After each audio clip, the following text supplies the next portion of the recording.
마태복음 28장 18절로 19절 말씀입니다. 너무 잘하는 말씀이죠, 그렇죠? 예수님의 마지막 지상 명령, 선교 명령 그러죠, 그렇죠?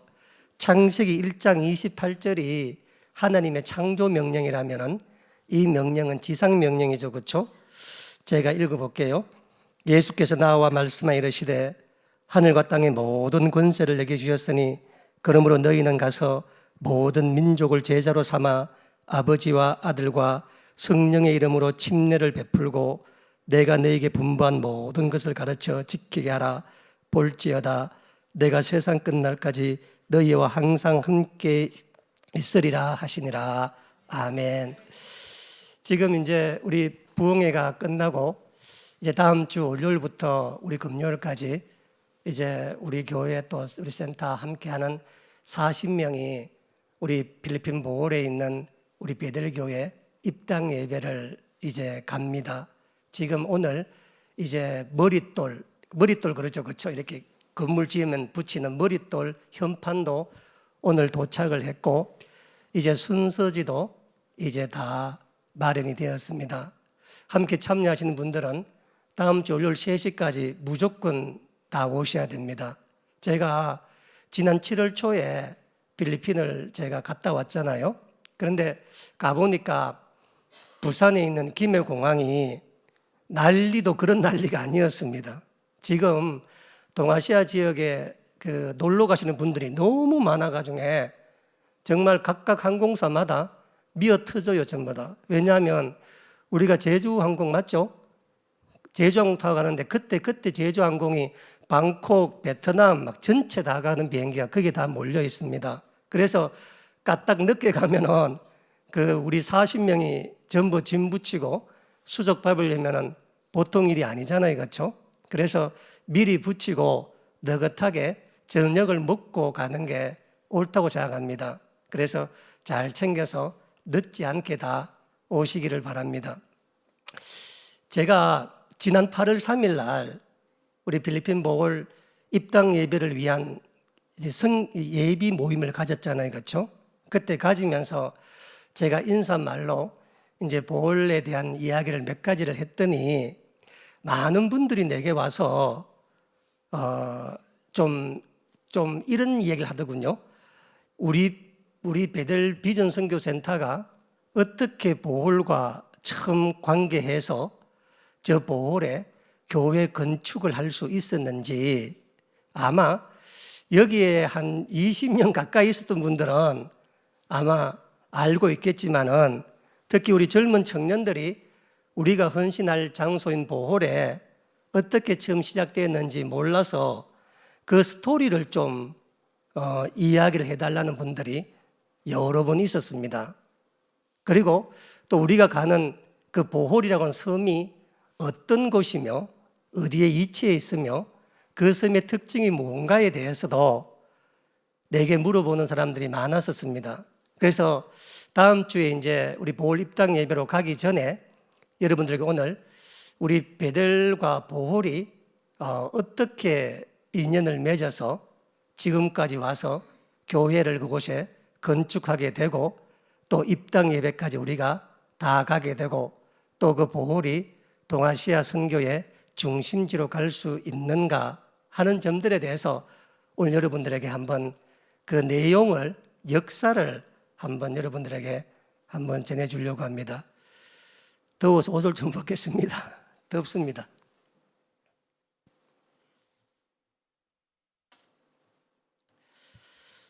우리 이 베델 비전 선교 센터가 한 30년의 역사를 거쳐오면서 이름이 여러 번 바뀌었습니다. 베델 기도원에서 출발해서 베델 교회를 건축했고 또 베델 교회를 통해서 베델 비전 선교 센터를 건축했고 그리고 민세관을 건축해서 오늘에 이르게 되었습니다. 지난 그 30년의 영적인 사역의 생활 가운데서 시대에 따라 상황에 따라서 장소를 옮기기도 했고 이름을 바꾸어 나가기도 했고 또 함께 기도 생활했던 분들이 바뀌기도 하고 또 사역했던 사역자들이 바뀌기도 했지만은 지난 30년간 바뀌지 않았던 하나의 사역 중 하나가 뭐냐면은 필리핀 선교였었습니다. 선교가 뭔지도 모를 때부터 30년 전부터 왠지 모르게 필리핀을 놓고 기도하며 또 그곳에서 선교를 해야 되겠다 하는 마음들을 가졌습니다. 그러다가 1998년도에 제가 26년 전이죠, 지금부터. 그렇죠? 1998년도에 제가 계명대학교 대학원 신학교에 제가 입학을 하게 됩니다.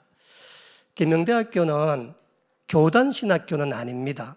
그래서 전부 다 목사 안수를 받고 교단 신학에서 공부한 사람들이 조금 더 학문적으로 조금 더 연구하기 위해서 우리나라에서 연세대학교 신학과와 계명대학교 신학과 딱 두 군데뿐이에요. 우리나라에서는 교단에 소속되어 있지 않고 학문을 조금 더 연구하고 이제 그런 것이거든요. 제가 그 계명대학교에서 석사과정, 박사과정을 다 했거든요. 그래서 98년도에 제가 계명대학교 대학원 신학과에 입학을 했는데 입학 동기 가운데 저랑 좀 가까이 지냈던 분 가운데 물론 저보다 나이는 한 10살 정도 훨씬 더 많으신 분이었습니다. 그분 중 한 분이 그 울산에 있는 통합적 교단 목사님인데 울산에 거기 사랑 선교교회를 그 담임하는 이기주라는 목사님이 있었습니다. 이기주 목사님이 있었는데 아마 옛날 분들은 이름 다 많이 들어서 봤을 거예요. 이기주 목사님이 있었는데 이 이기주 목사님께서 이 영남신학대학교가 정식 신학대학교 되기 전에 영남신학교일 때 거기를 졸업했던 그 분들 중에 장신들을 함께 다녔던 그러니까 대구 경북 지역에만 있는 목사님들을 모아서 선교회를 결성을 했는데 그 선교회 이름이 마카누리 선교회였었습니다. 마카라는 말은 경상도 말로 마카란 말 쓰죠. 그렇죠? 모든 것 다 하고 누리는 온 세상, 그래서 온 세상 마카 복음을 전하자 이제 그런 뜻에서 마카누리 선교를 결성했는데 이 마카누리 선교회가 우리 한국 우리 개신교 선교사에도 굉장히 큰 발자취를 남긴 중요한 선교회입니다. 회원 전체가 그 통합적 교단 목사님들만 구성되어 있는데 그런데 한번 이제 이기주 목사님께서 저한테 마카누리 선교회 회원으로 가입을 좀 하라고 이야기를 하는 거예요. 뿐만 아니라 함께 했던 그 공부했던 그 동역자 중에서 마카누리 선교회 회원 목사님이 2분 더 있었습니다. 마카누리 전체 회원이 그때 17개 교회였는데 그 이기주 목사님이 나보고 내가 그랬어요. 아니 나는 전도사고 모두 다 목사님이고 나는 계명대학교에 공부하러 왔는데 나는 이렇게 안 하고 싶다라고 하니까 이기주 목사님이 하신 말씀이 뭐냐면은 왜냐하면 제가 베들 기도원에서 저는 그때 교회 개척을 2003년에 교회를 개척했으니까 그때는 베들 기도원뿐이었거든요. 그래서 이제 처음 신학교 대학원 들어갈 때 자기 소개할 때 내가 베들 기도원에서 왔다 그러니까 이기주 목사님 그때 나를 주목했대요. 왜냐하면 기도원에 왔다 그러니까 영성이 충만할 거라고 생각한 겁니다. 기도원에서 왔다고 하니까. 그래서 이 마카누리 선교회가 해외 선교를 많이 나가는데 갈 때마다 해외 선교사들 보면 영성이 너무 세워지지 않아서 그래서 항상 기도하는 공동체에 한 멤버가 있었으면 좋겠다는 생각을 늘 했대요. 그 이기주 목사님께서. 그래서 이제 나보고 그러는 거예요. 김 전도사가 이래나 저래나 기도원에서 온 사람이니까 우리보다 낫지 않겠느냐.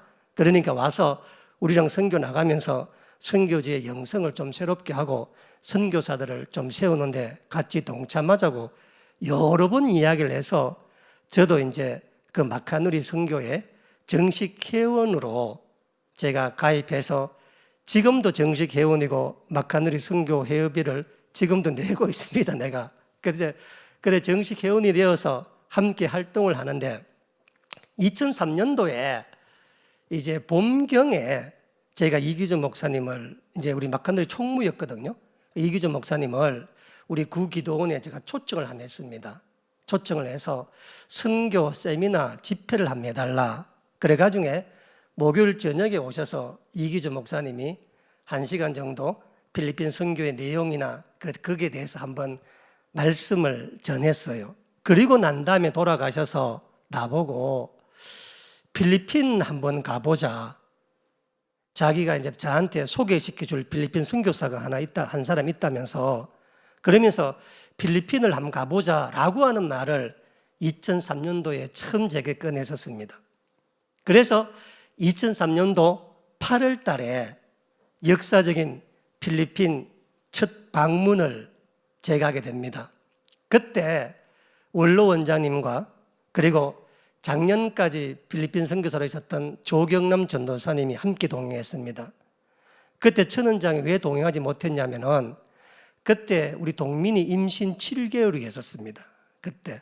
그래서 7개월 될 때 비행기를 타는 것도 무리고 또 더운 나라 가는 것이 무리라서, 그래서 그때는 같이 안 가고 이제 그 마카누리 선교회 멤버들 몇이랑 갔었습니다.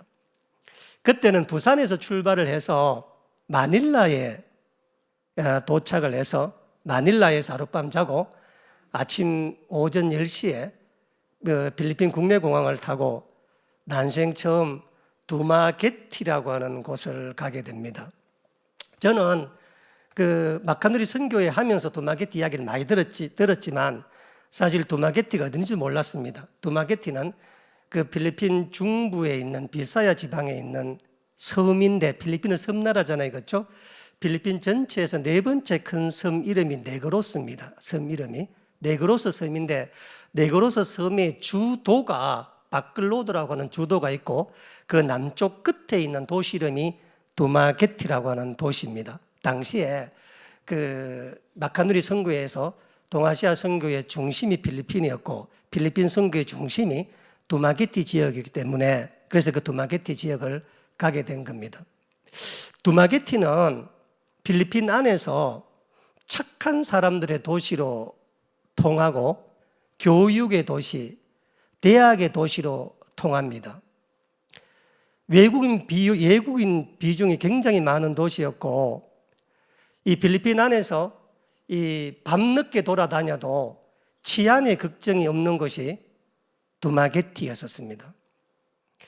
당시 미국 경제 잡지 포브스지가 밝힌 기사를 보면은 전 세계에 있는 서구권 은퇴자들이 은퇴하고 난 다음에 가고 싶은 은퇴지 7위에 올라간 곳이 바로 두마게티 지역입니다. 이 두마게티가 얼마나 희한한 곳이냐면은 두마게티는 전체 인구수가 13만 명입니다. 13만 명. 그런데 13만 명인데 13만 중에서 3만 명이 학생이에요. 그러니까 필리핀에 있는 교육 도시입니다. 13만 명이 있는데 주립대학만 이 두마게티 도시에 4개가 있습니다. 여러분, 우리 대구 경북에, 우리 대구 지역에 우리나라에 하는 국립대학이 몇 개가 있어요? 대구에? 뭐 4개는 안 되죠. 아무리 많아도. 그런데 대구가 200만 명이 넘는 도시에도 우리나라의 그 국가에서 운영하는 공립대학이 한두 군데 뿐인데, 두마게티는 13만 명밖에 안 되는 도시에 주립대학만 4곳이고 사립대학은 20군데가 넘습니다. 사립대학은. 정부에서 운영하는 국립 초중등 학교만 18개가 있고 정부에서 운영하는 국립고등학교만 8군데가 있는, 필리핀에서는 마닐라를 제외하고는 가장 많은 대학교와 가장 많은 초중고 학교가 있는 곳이 두마게티입니다. 그러니까 그 필리핀에서 두마게티는 그 필리핀 전역에 있는 사람들이 자녀들을 대학 보낼 때 좀 사는 사람들이 중고등학교를 보내기 위해서 보내는 곳이 두마게티입니다. 그런데 이 두마게티에는 정부에서 운영하고 있는 이 주립대학이나 국공립학교 말고 진짜 중요한 대학인 실리만 대학이라는 대학이 있습니다. 실리만 대학은 1901년도에 개교한 학교거든요. 원래 123년 된 학교입니다. 마니라를 제외한 필리핀 전역에서 첫 번째로 대학으로 인정받은 곳이 실리만 대학교고, 지금도 필리핀 전체 안에서 최상위 5개 대학 가운데 하나가 바로 이 실리만 대학입니다. 이 실리만 대학은 70년대까지 미국 사람들이 직접 운영한 대학입니다. 그래서 여기는 뭐가 유명하냐면 신학부도 되게 유명하고, 특히 의대하고 간호학과가 되게 유명해요. 여러분 혹시 기억날지 모르겠는데, 예전 우리나라 사람들이 필리핀에 가서 의대했다는 말 들어보셨어요? 옛날에. 전부 실리만 대학 가서 의대를 해온 겁니다. 초창기 때는 우리나라에서 자격을 줬어요. 국립 그 자격을. 그런데 미국 사람이 떠나고 필리핀 정부에서 대학을 인수하면서 우리나라 정부에서 인정해 주지 않았습니다. 대신에 이 실리만 대학교를 졸업하는 간호학과 출신들은 미국에서 가장 선호하는, 그래서 지금 필리핀 안에서는 지금 가장 센 간호학과가 이 실리만 대학교 여기에 있습니다.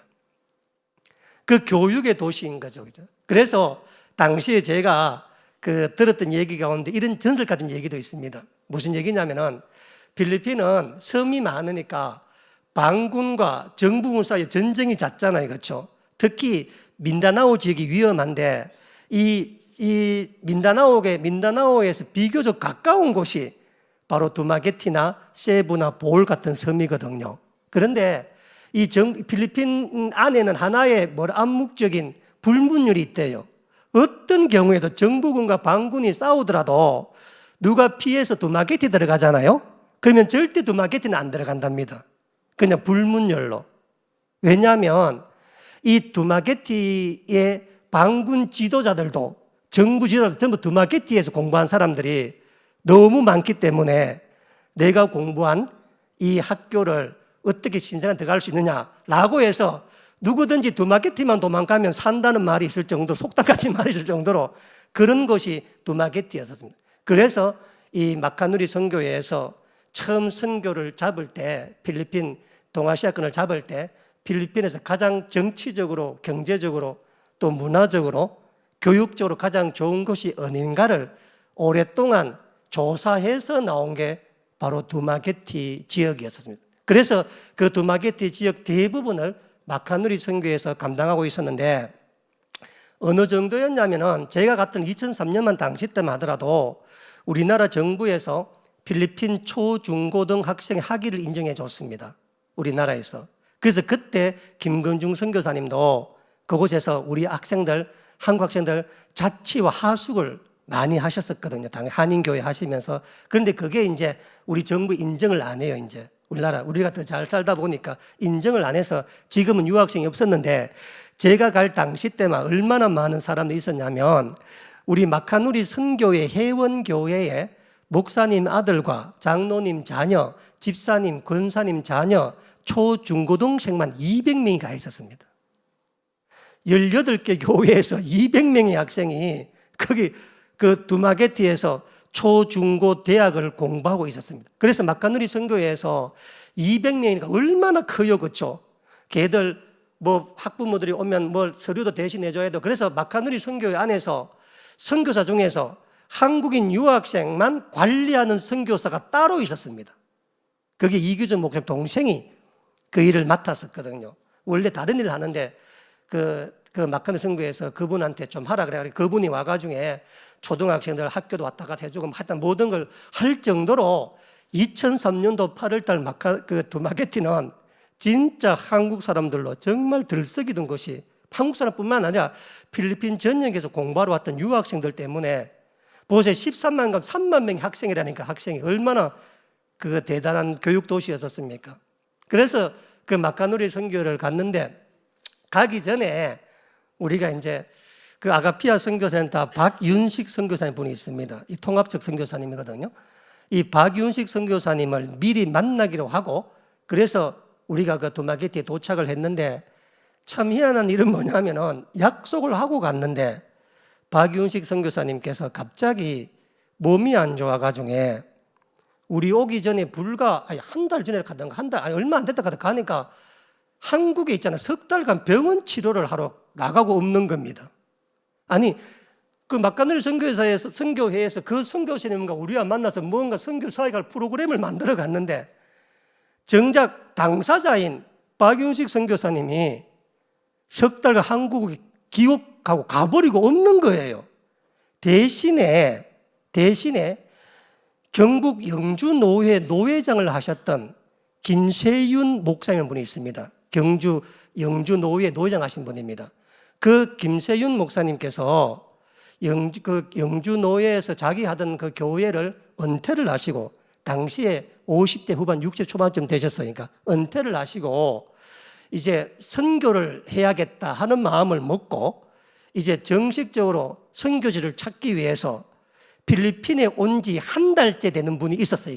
김세윤 목사님하고. 그래서 통합적 목사님이니까 막가누리 선교회에서 이제 거기 박윤식 선교사를 소개를 해준 거예요. 박윤식 선교사에 한 달 있었는데 박 선교사님이 자기 한국 석 달 동안 갈 때 올 테니까 김 목사님께 내 없는 동안에 이 센터 좀 지켜달라. 그래가지고 갔더니 박윤식 선교사님이 나온 게 아니라 난데없이 김세윤 목사님께서 이렇게 나와서 만나게 된 겁니다. 우리랑 만나게 되었는데 박윤식 선교사님이 없으니까 원래 준비했던 프로그램을 할 수가 없는 거예요. 사람이 없으니까 뭐 이야기도 할 수가 없는 거예요. 그래서 뭐 하나라고 생각을 하고 있었는데 그때 그 막가누리 선교회에서 이 김세윤 목사님을 그 새롭게 이제 선교사 지원을 하려고 하시면서, 그래서 이제 근데 두마게티는 너무 많은 한인 선교사가 많아서 두마게티에서 배로 2시간 거리에 있는 보홀이라고 하는 섬이 있는데,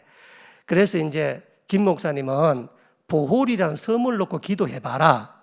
그래서 이제 필리핀에 그분도 온 지 한 달도 안 된 분이라, 한 달 정도, 그분도 이제 그 박용식 선교 없는 동안 석 달 동안만 있다가 돌아가실 분이었었어요. 그래서 이제 그분이 이제 그 말을 듣고 자기도 이제 교회를 은퇴하고 이제 새롭게 선교사를 나가 보려고, 그래 이제 그곳에 이제 와 있다가 우리를 만난 거예요. 그래서 별로 뭐 이렇게 프로그램 할 일이 없으니까 그 김세윤 목사님이 하신 말씀이 기왕 이렇게 왔으니까 보홀에 한번 가보지 않겠냐고.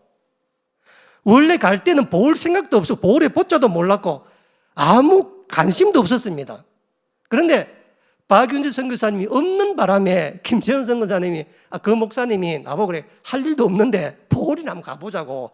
자기가 보홀 2번 갔다 왔다면서, 지난 한 달 동안에 갔다 왔다면서. 그러니까 막가누리 선교 회원들도 아이고 잘 됐네, 그럼 우리 좀더 보홀 한번 가봅시다 해가 중에 난데없이 일정도 없었는데 역사적으로 제가 보홀을 가게 되는, 보홀의 보자도 몰랐습니다. 보홀의 보자도. 그러면서 배를 타고 가는 과정 가운데 2003년 당시에 보홀에 인구가 114만 명이었습니다. 제주도 거기에 섬까지 다 보홀에 딸린 섬이 70개가 넘거든요. 보홀 주도 말고 딸린 섬이, 섬의 면적을 다 합치면은 보홀에 제주도의 2배, 섬을 빼면 제주도 한 1.5배 정도 되는 크기의 굉장히 큰 섬입니다. 그러니까 이제 그거를 이제 가는데 하시는 말씀이, 한국인 선교사도 한 사람도 없고 한국인 상주하는 자가 한 사람도 없대요. 보홀섬 그 큰 섬에.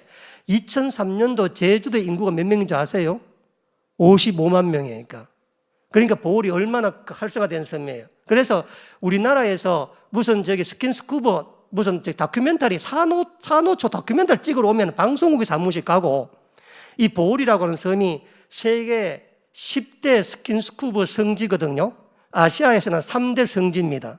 그래서 일본 사람들 스킨스쿠버들이 자주 가는 섬인데 한국 사람이 한 사람도 없는 거예요. 그러면서 하는 말이, 사람이 110만 명이 넘는 사람이 있는데 한국 선교사가 한 사람도 없으니까 우리 막가누리 선교에서 이 보홀의 선교를 좀 해봐야 되겠다. 그러다가 이제 김세윤 목사님이 은퇴하고 오셔가지고 선교지를 찾다가, 그래서 만나가, 그러면 이제 김 목사님 가봐라. 그래가 이제 이 양반이 이제 한 달에 2번을 갔다 와서 이제 우리랑 한번 가게 된 거예요. 그래서 제가 보홀이라고 하는 섬에 첫 발을 내디뎠던 것입니다. 보홀에 내려서 딱빌라난 이제 우리 주도에 내려서 이제 차를 타고 쭉 돌아보고 이렇게 이제 마치고 이제 돌아올 쯤 되어서 하는데 이규준 목사님께서 난데없이 나보고 있잖아요. 하는 말이 베델에서 이 김 목사님과 함께 보호를 책임져 달라고 이야기를 하는 거예요. 거기서. 그래서 제가 그 말 듣고 그 자리에서 오케이 했습니다. 내가 우리가 책임지면 내가 함께 하죠. 내가 그렇게 말을 했었습니다. 내가 그 말을 했더니 김세윤 목사님이 제 손을 탁 잡으면서 하신 말씀이 뭐냐면은 그러면 나하고 지금 같이 갈 곳이 있다. 나보고 이야기하는 거니까. 그래서 그 김세윤 목사님이 자기가 그래요.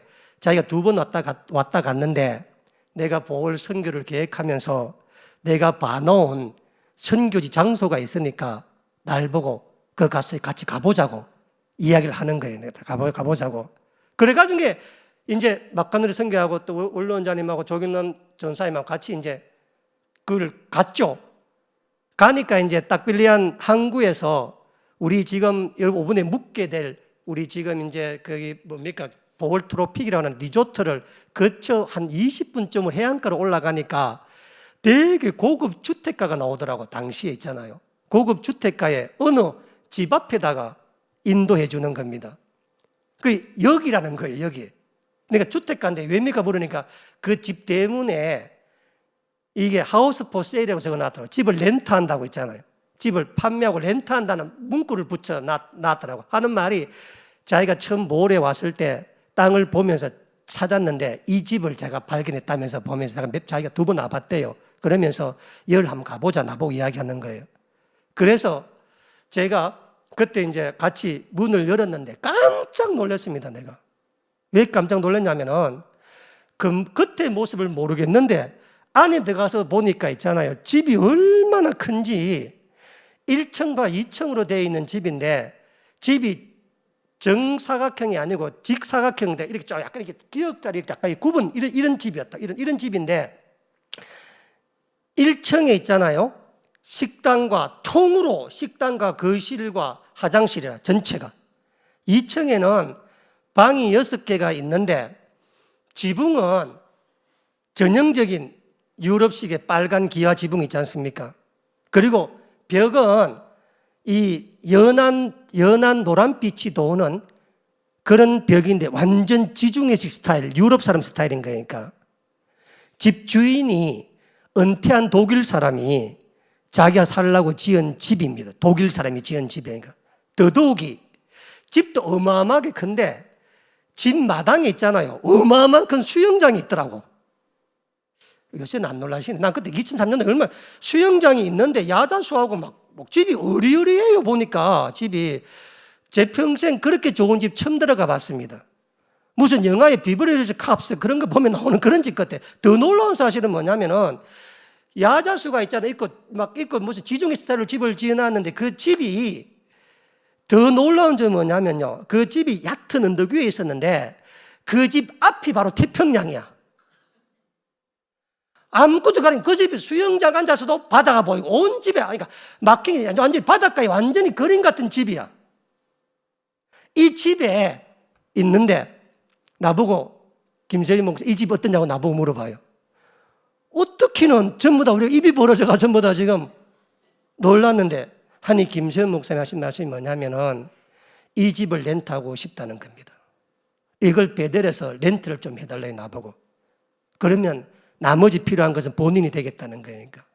그러면서 이곳에서 어린이 사역을 좀 해야 되겠다 이야기하는데 그때 제가 있잖아요.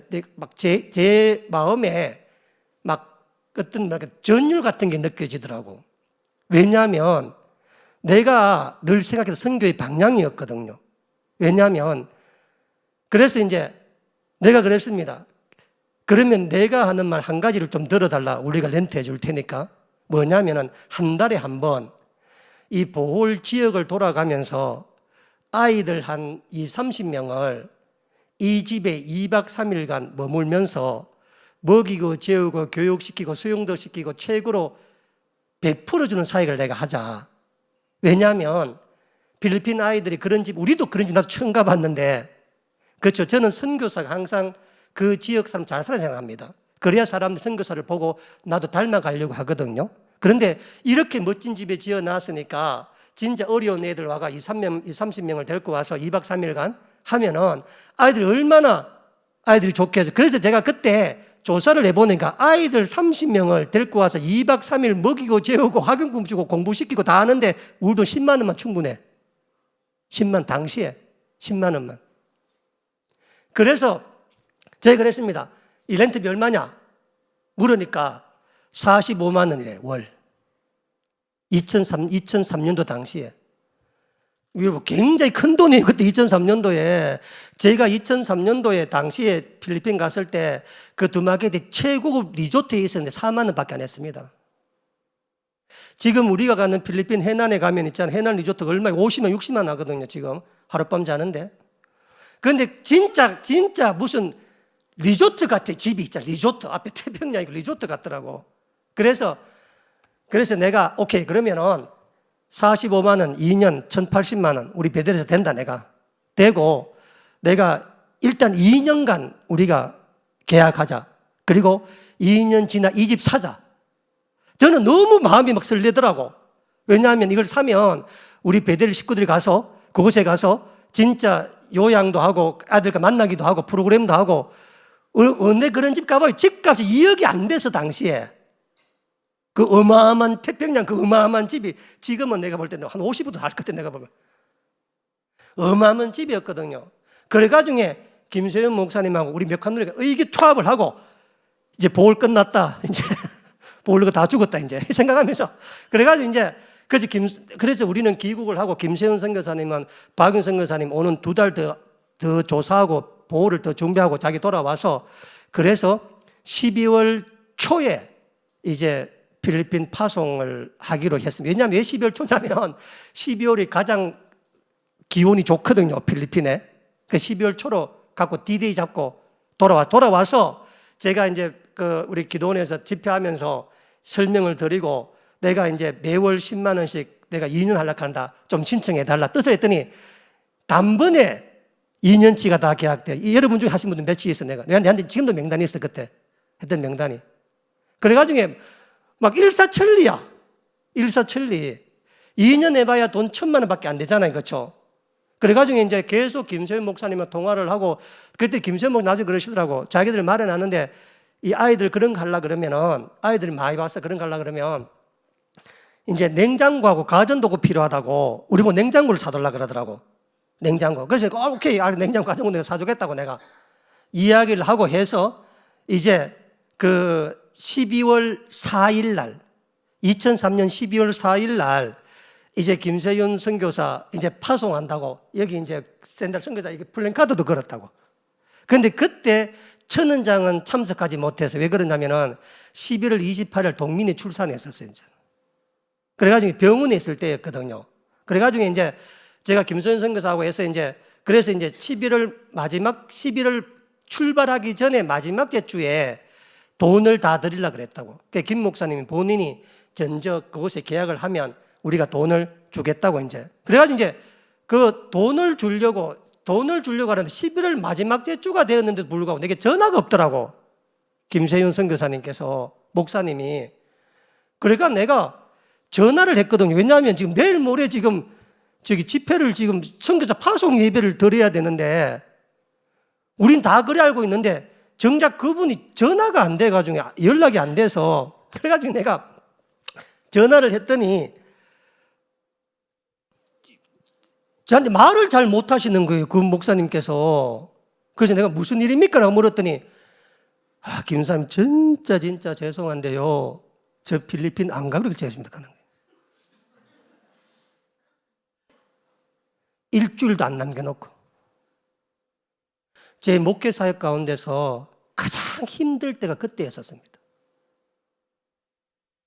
진짜 기가 막혀서 뭐 달리 표현할 말이 없더라고. 내가 달리 무슨 설명할 말이. 노회장을 지내신 분이시고 그리고 그거 한다고 전부 계약하고 준비하고 다 했는데 가기 일주일이 안 되어서 얼마 안 남았는데 못 간다 하시는 거예요. 이유가 뭐냐고 물었더니 사모님이 반대하신대. 그럴 수 있겠죠, 그렇죠? 뭐 사모님은 이렇게 뭐 큰 교회 목회하시다가 그 갈라니 힘들 수도 있겠죠, 그렇죠? 제가 두 말하라고 전화 끊었습니다. 그런데 몇 달 뒤에 있잖아요. 난 우리 김운수 권사님 기억해, 내가 운수 권사님 기억한다고. 몇 달 뒤에 그때 우리 운수 권사님 상목교회 다닐 때인데 나보고 와서 하는 말이 전사님 우리 파송하려고 했던 그분이 우리 교회 부목사로 봤어요, 가는 거라. 깜짝 놀래가 내가. 아니 나이가 몇 살인데 무슨 부목사를 간단 말이고, 내가 나이가 무슨 젊은 사람도 아닌데 했더니, 고아에 가면 120연대 있잖아요. 120연대 부대 있잖아요. 부대 안에 그 군교회가 있잖아요, 그렇죠? 그 군교회는 상무교회에서 목회자의 사례비를 주는가 봐요, 당시에. 그래서 그 군교회 목사는 형식적으로 상무교회 부목사인가 봐요. 그거를 갔다는 거라. 내가 진짜 이거는 내가 이 막간을 선교도 발칵 뒤졌고, 이게 진짜 있을 수가 없는, 이게 선교 역사 있을 수가 없는 일이 일어난 거라. 있을 수가 없는 일이.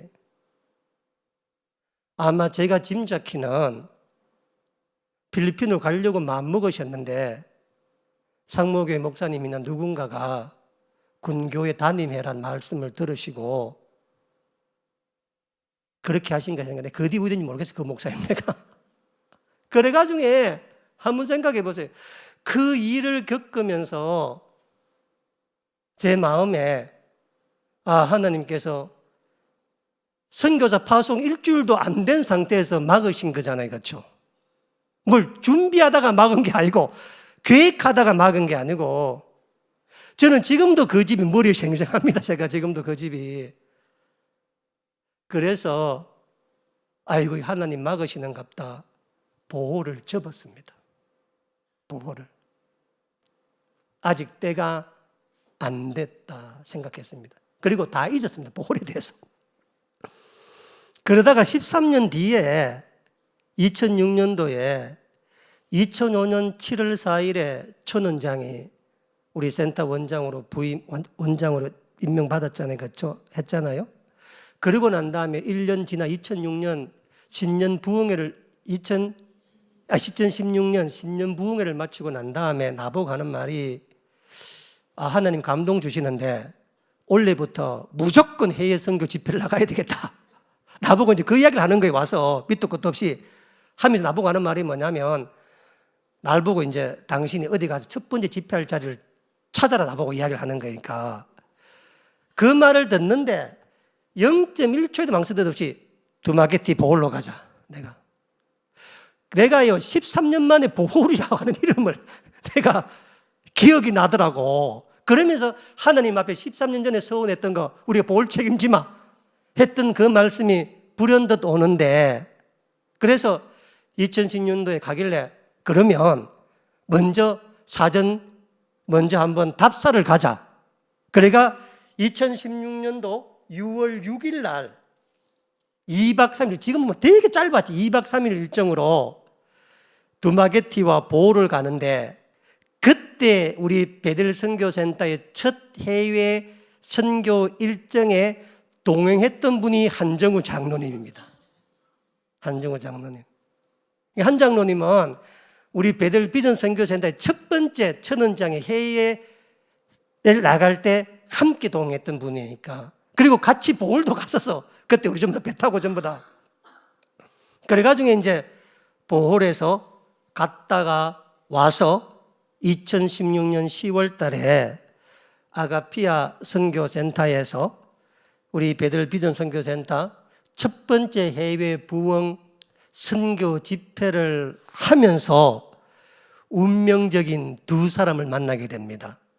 한 사람은 김건중 선교사님이고, 또 한 사람은 돈돈 전도사를 우리가 거기서 만나게 됩니다.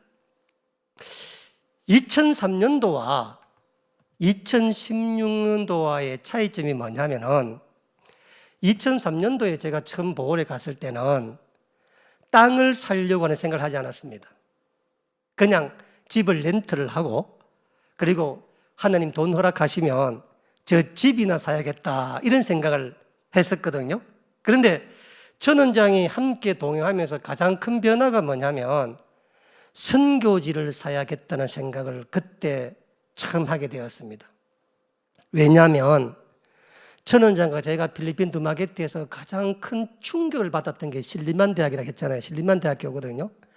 실리만 대학교는 1901년도에 미국에 있는 이 회사를 운영했던 실업가 실리만, 호레이 실리만이라는 사람이 당시 돈 1만 불을 기증해서 했던 곳이거든요.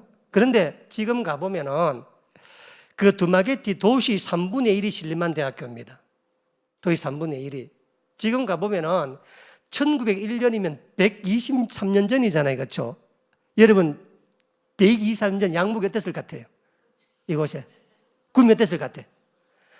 완전히 정글이고 아무것도 없어. 그때 어떻게 당시에 선교사님이 이곳에 대학을 세우려고 했었을까? 이 섬 한쪽 기퉁이에. 그런데 그때 그분들이 샀던 그 땅과 그 해안으로 말미암아 지금 두마게티라고 하는 교육도시가 만들어지게 된 거잖아요. 그렇죠? 누군가 그게 필요하다. 그래서 저는 얘기했습니다. 우리가 베델 비전 선교센터 베델의 선교 1세대라면은 선교 1세대가 해야 될 가장 중요한 것은 토지를 확보하는 거다. 선교 2세대는 건물과 사익은 지을 수가 있지만은 선교 2세대가 토지를 하면 땅값이 너무 올라가요. 그러니까. 왜냐하면 제가 선교지를 다녀보면은 전부 다 선교사는 후회하는 게 뭐냐면은 전부 다 처음 왔을 때 한국 교회에게 빨리 성과를 보여주기 위해서 땅보다는 건물을 빨리 지었대. 그래야 지어야 뭔가 사진 찍어서 보내잖아요. 그렇죠? 그러다 보니까 지금 가보면 있잖아요. 뭐 5억대를 지었다, 6억대를 지었다 하는 게 많거든. 가보면은 땅에 꽉 차게 지어놨어. 전부 다. 또 지금은 땅값이 너무 올라가 사지도 못해. 어떤 데 가보면요. 그때는 큰 도로였는데 그 청량에 보니까 현지인들이 다 자기 땅이라 다 차제가 들어가는 차도 겨우 한 대밖에 못 들어가는 그런 선교지 너무 많은 거라 후회를 많이 해요. 그래서 우리는 우리 당대가 건물을 못 짓더라도 선교 1세대가 땅이라도 우리가 한번 지어서 땅이라도 한번 우리가 남겨주는 일로 하자라고 하는 마음을 먹었습니다. 그 마음을 먹고 2017년도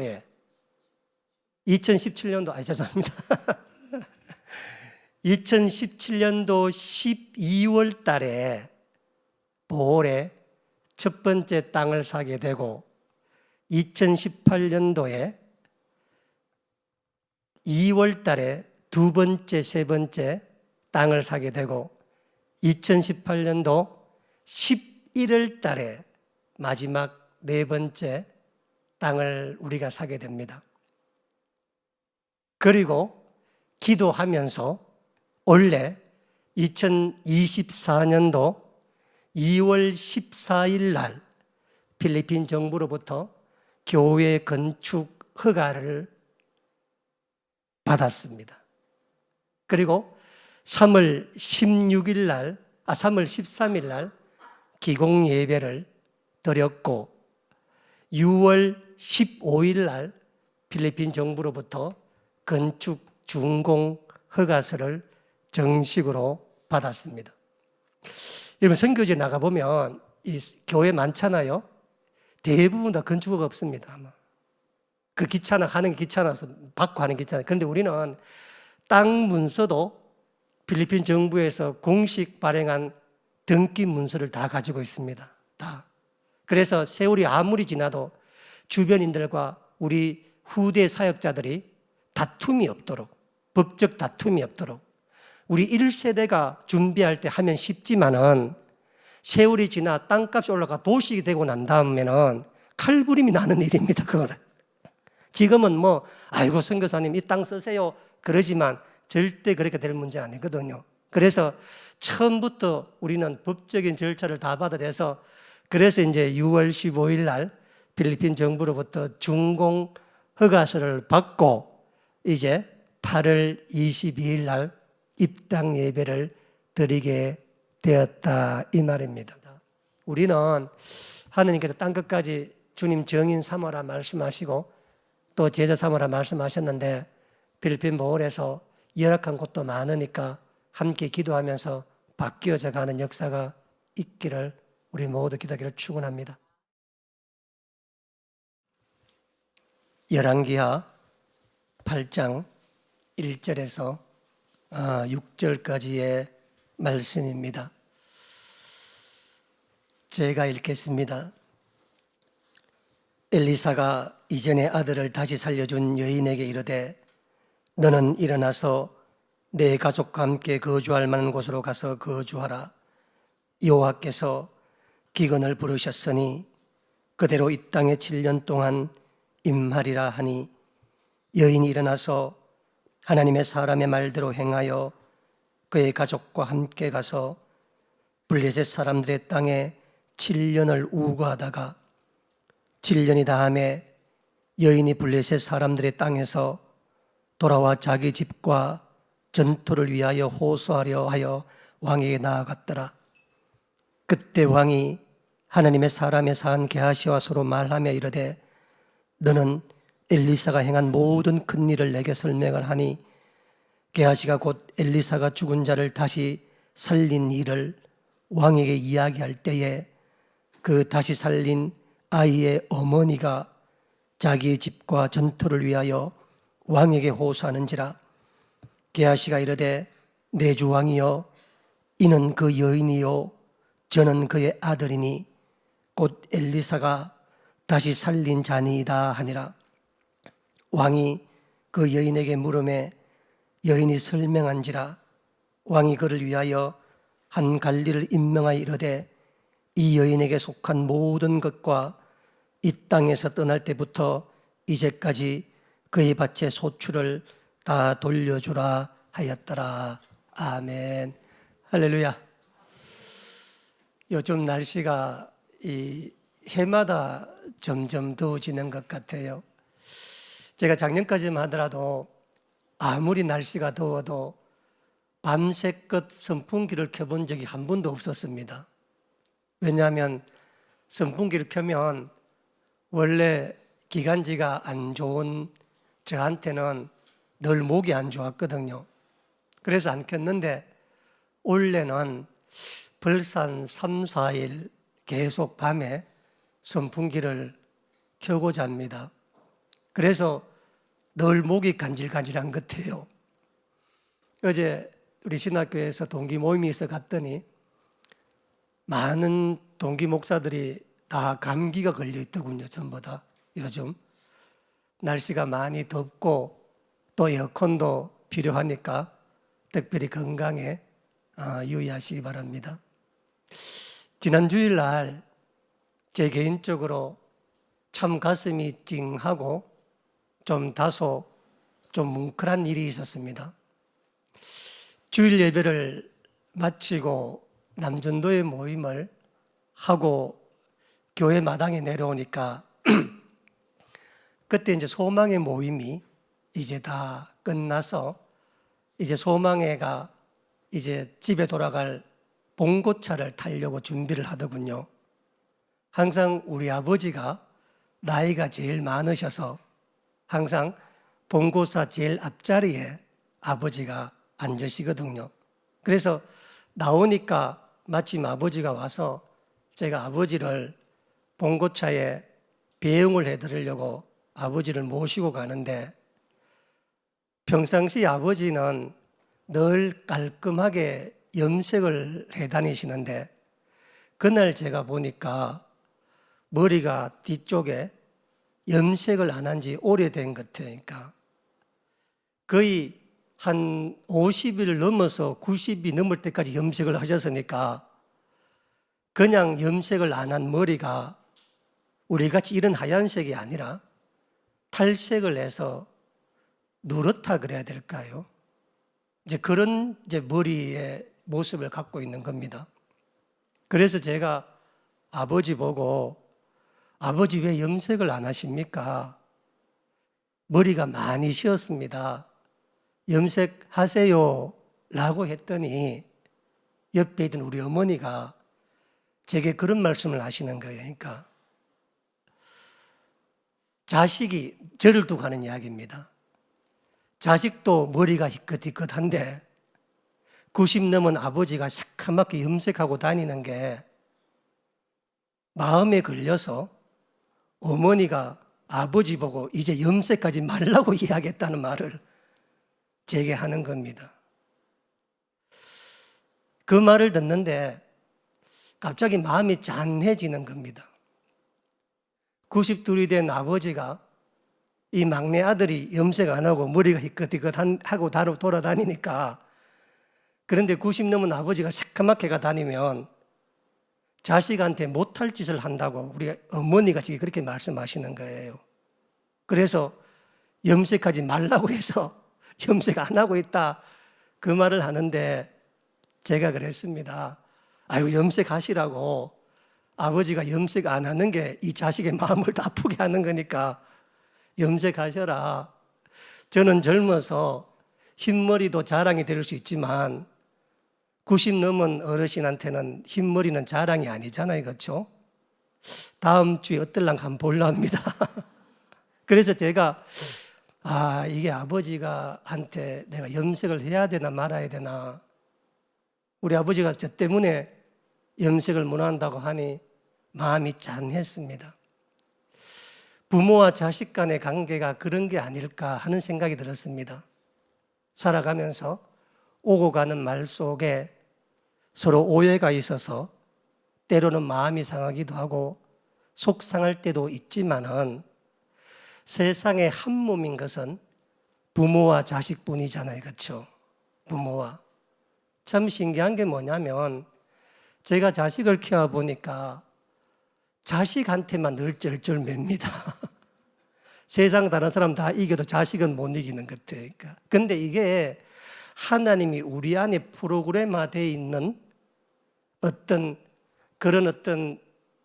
하나님의 사인 같을 수 있다는 생각이 듭니다. 왜냐하면 안 그러고서야 92 넘은 아버지가 저 때문에 머리 염색 안 할 리가 있겠습니까? 그래서 그런 거 보면은 참 부모와 자식 간에 살다 보면은 뭐 경제적인 이유로 뭐 여러 가지 이유로 마음 상할 일이 없겠습니까? 그런데 부모와 자식은 한 몸이지 않습니까? 그래서 지난 주일날 제가 우리 어머니 아버지 보면서 새삼스럽게 좀 마음이 좀 짠해지고 살아 계실 때 말이라도 좀 따뜻하게 해야 되겠다 하는 생각을 갖게 되었습니다. 2주 전에 제가 필리핀을 다녀왔는데 필리핀을 다녀오고 나서 제가 주일날 설교를 할 때 당시 그 필리핀 건축 현안과 돈돈 전사에 대한 아쉬웠던 점들을 제가 그때 설교를 했었습니다. 사실 설교를 준비하면서 제 나름대로 이런 이야기까지 굳이 해야 될 필요가 있을까? 또 성도들이 들어봐야 좋은 얘기도 아닌데 할 까닭이 있을까라는 생각을 처음에는 했더랬었습니다. 왜냐하면 우리가 세웠던 돈돈 전사의 영적 게으름과 육신의 나태함을 이야기하는 것은 좋은 일은 아니잖아요. 그렇죠? 좋은 게 좋다고 아무리 돈돈 전사가 개판이라도 잘하고 있더다, 또는 건축하고 난 다음에 영적으로 엄청나게 성장해서 깜짝 놀랬다, 그런 좋은 말 하는 게 좋잖아요. 그렇죠? 근데 제가 왜 그때 그런 얘기를 준비해서 설교를 했냐 하면은 우리가 갖고 있는 하나님의 일하는 사람들은 때때로 일하는 과정 가운데 영적 나태함이 있을 때가 한 번씩 있습니다. 영적으로 침체가 올 때가 있습니다. 성경을 보면 하나님께 쓰임받았던 위대한 종들 가운데 영적 침체를 한 번도 겪어보지 않은 사람은 제가 알기에는 없습니다.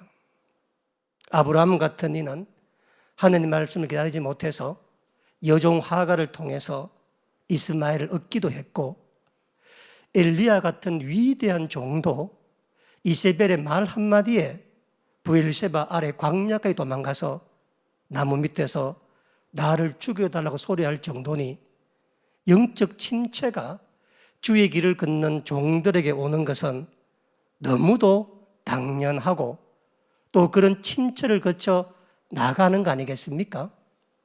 베드로도 예수님이 면전에서 네가 나를 3번 부인할 것이다 이렇게 말했더니 베드로는 절대 그런 일이 없을 거라고 예수님 앞에 말하고도 돌아서서 3번 부인할 수밖에 없는 것은 주의 사역을 하는 사람도 근본적으로 육신을 가졌기에 환경과 사람과 삶 가운데 부딪히고 지치다 보면은 영적 침체가 올 수밖에 없는 겁니다. 그래서 그런 영적 침체를 통해서 넘어지고 엎어지는 것이 아니라 그런 과정들을 통해서 성경의 위대한 주의 종들이 마침내 하나님의 일을 감당할 수 있게 되었다라는 취지의 설교를 하기 위해서 설교를 했던 겁니다. 그런데 제가 그날 설교 본문을 제가 갔다 와서 작성을 하는데 보통 주일날 제가 설교할 때 이 A4 용지로 7장 정도, 8장 정도 제가 설교 원고를 작성을 하거든요. 근데 그때 돈돈전서 필리핀 교회에 대한 기록만 제가 적었더니 5장이 넘었습니다. 원래는 오늘 헷갈렸던 이 본문을 갖고 설교하려 했었거든요. 그래서 이 본문을 해석한 걸 다 합치니까 그 14장, 15장이 나왔었어요. 그래서 주일날 예배는 1시간 넘었으면 몸서리 치는 사람이 들어있습니다. 짧으면 짧다고 뭐라 그러고 길면 길다면 뭐라 그러고 주일날 설교 예배 맞추기 쉽지 않습니다. 왜냐하면 또 주일학교 애들도 밥 먹으려 기다리고 있고 그래서 가급적으로는 1시간을 안 넘기려고 제가 늘 노력을 합니다. 한 7자 정도 작성하면 한 50분에서 1시간 정도 늘 시간이 되거든요. 근데 5장이 넘어서 이거 다 설명하면 안 되겠다 싶어서 그래서 제가 원래 본문 아니었던 학개서를 제가 본문에 붙여서 이제 보이는 건축이 끝났으니까 영적 건축으로 나아가자. 그래서 그때 그렇게 제가 설교를 했더랬습니다. 그래서 그때 그 뒷이야기를 자세한 걸 하지 못해서 그랬는지 모르겠지만 어떤 분이 제게 와서 농담 반 진담 반으로 이런 질문을 제게 하더군요. 목사님, 돈돈전도사님은 2010년 10월 달에 부흥회 가운데 하나님이 선택한 사람인데 어떻게 영적 게으름과 영적 침체가 나태함이 있을 수 있겠습니까? 잘못 선택한 거 아닙니까? 라는 물음을 제게 물은 사람이 있습니다. 물론 본인은 웃으면서 농담 반 진담 반이라고 나보고 그렇게 물어보면서 지금 우리가 선택하는 우리가 행하는 이 일도 어쩌면은 우리의 욕심으로 인해서 잘못된 선택이 되지 아니할까라는 여러 가지 염려를 곁들여서 제게 그 이야기를 하는 겁니다.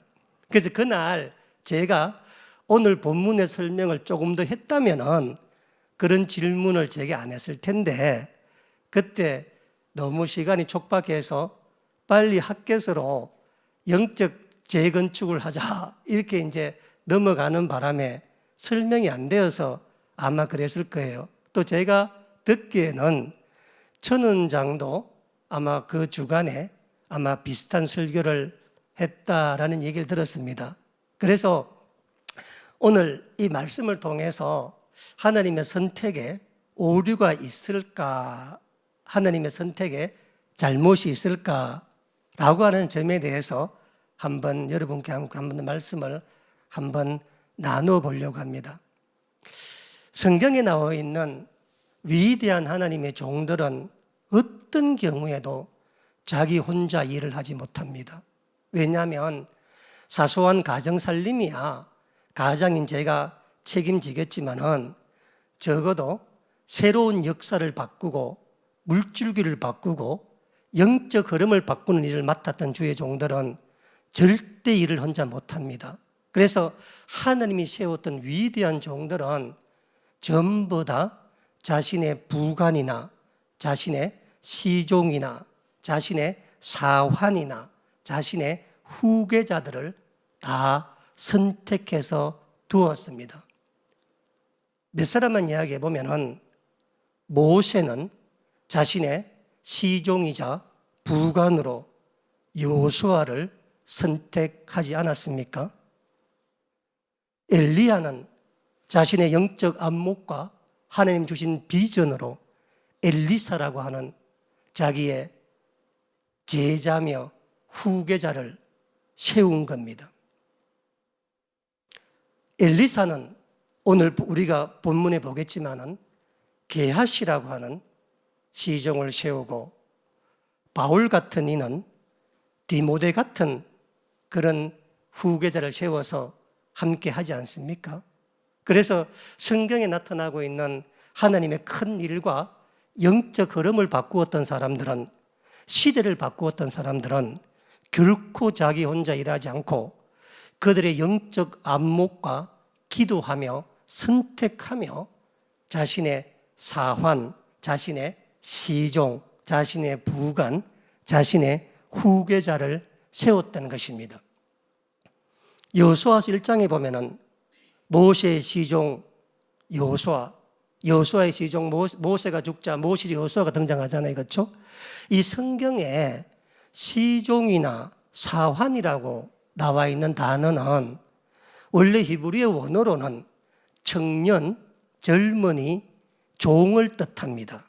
그런데 이때 그 사환과 시종을 이야기할 때 이름을 밝히지 않고 사환이나 시종 그러면 종입니다, 그냥.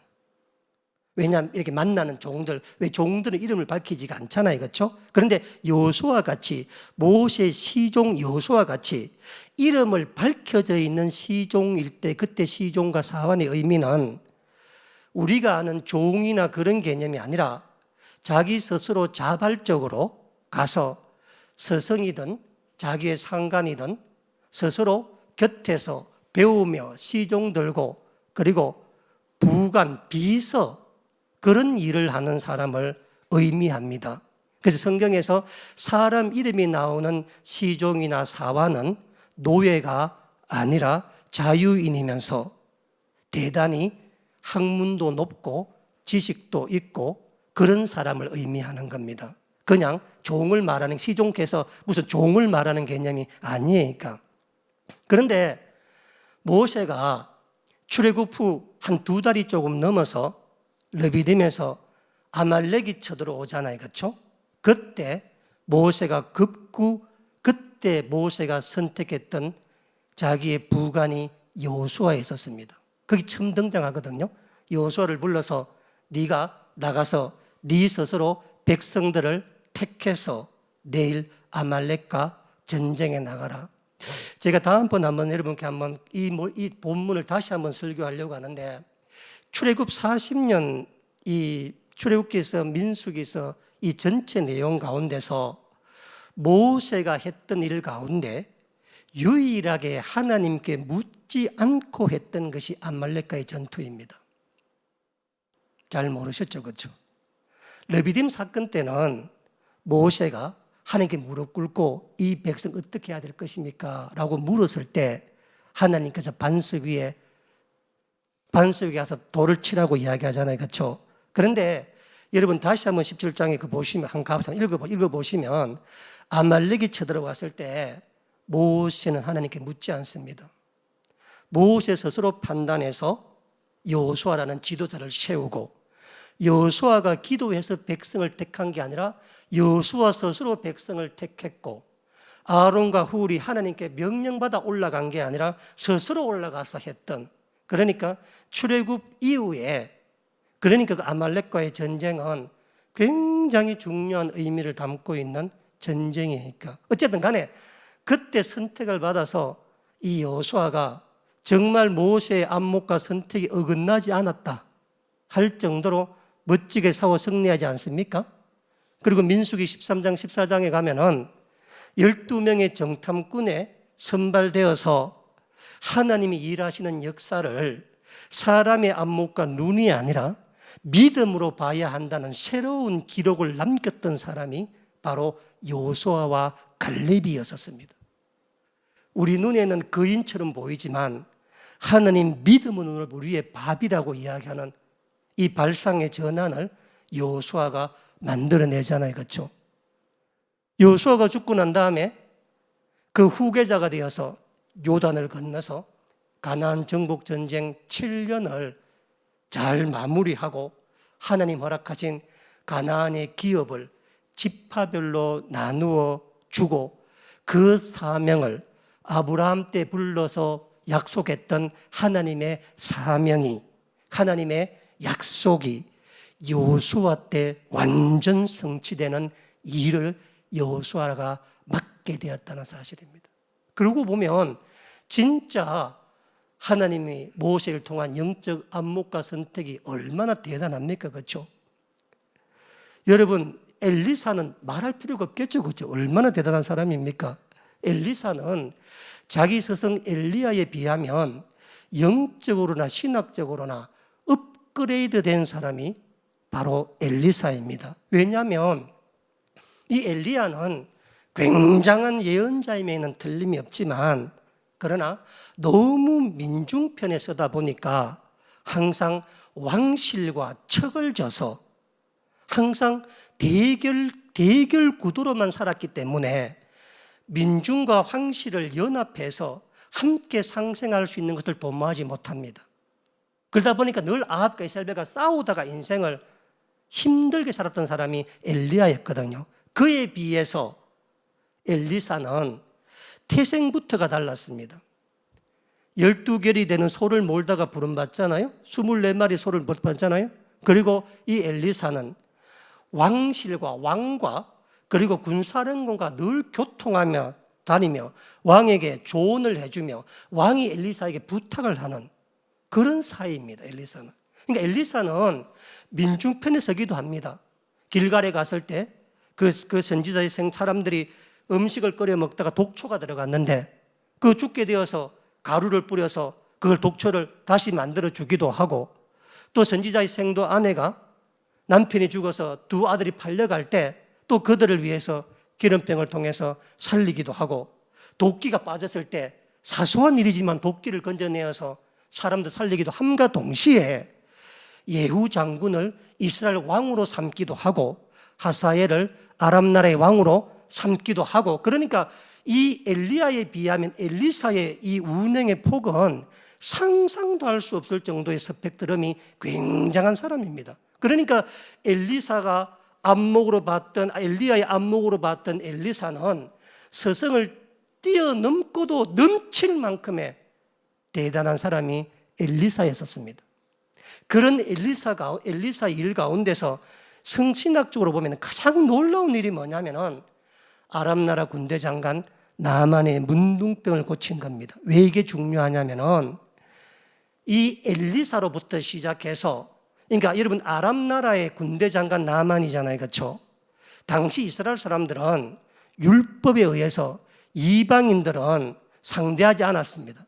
그런데 엘리사를 통해서 하나님께서 이방인도 유대인과 동일하게 사랑과 은총을 내려준다는 것을 신학적으로 신앙적으로 첫 번째 규명한 사람이 엘리사입니다. 알아듣겠나 모르겠다. 그렇죠? 이게 무슨 얘기냐면 그 엘리사의 이 나만 사건은 단순히 문둥병자를 고쳤다는 사건이 아니라 하나님의 사랑과 역사가 율법을 넘어 이스라엘을 넘어 유대를 넘어 이방인 심지어 자기 나라를 쳐서 쳐들어와서 힘들게 했던 그 나라의 사람조차도 사랑을 이끌어가고 베풀어 주신다는 하나님의 사랑을 엘리사를 통해서 세상에 드러났기 때문에 이 엘리사의 이 일은 엘리야가 감당치 못할 정도의 큰 업적을 가졌던 사람입니다. 이 엘리사가 영적 안목으로 선택한 사람이 누구였다고요? 게하시였다는 사실입니다. 그러면 모세보다 여호수아가 더 큰일 내서 약속을 마감을 지은 사람이라면 엘리사가 이 하나님의 이 은총과 능력이, 기적이 이방인에게도 미친다는 것을 드러냈다면 이 게하시는 얼마나 위대한 하나님의 종이 되어야 되겠습니까? 그래요, 안 그래요? 그렇죠, 그렇죠. 그 모든 선택했던 사람들이 스승보다 더 뛰어난 일을 다 감당했는데, 그러면 게하시는 세상이 깜짝 놀랄 만한 일을 해야 되잖아요, 그렇죠? 그런데 우리가 알고 있듯이 이 게하시는 나만 장군 사건과 얽혀 있어서 그 작은 물질의 탐욕을 이기지 못하고 문둥병자가 되어서 그뿐만 아니라 자손 대대로 문둥병을 받게 되었다, 그런 이야기 아닙니까? 그러면 여러분, 이런 질문이 나오셔야죠, 그렇죠? 엘리사의 영적 안목과 선택이 잘못되었는가라는 겁니다. 마치 부흥회 때 세웠던 돈돈 전도사가 잘못되었는가, 잘못 선택되었는가 라는 물음과 마찬가지로 민경이 어때? 엘리사가 잘못 선택한 것 같아요, 게하시를? 여러분, 오늘 깊이 생각해 볼 문제입니다. 우리 열왕기하 5장 26절 말씀 한번 보세요. 이 게하시는 크게 탐한 것도 없습니다. 왜냐하면 이 나만이 자기 나라로부터 올 때 예물을 뭐 갖고 왔냐면은 은 10달란트와 금 6,000개와 옷 2벌을 가지고 왔습니다. 그런데 이 게하시는 이름이 밝혀져 있는 사람이기 때문에 종이 아니에요. 그래서 아마 선지학교의 살림을 다 맡아 하는 사람이었고 그런 능력을 가진 사람이었을 겁니다. 왜냐하면 그렇지 않고서야 선택될 리가 없지 않겠습니까? 그렇죠? 그런데 그가 받았던 게 뭐냐면은 은 2달란트와 옷 2벌이었습니다. 그런데 26장에 한번 보세요.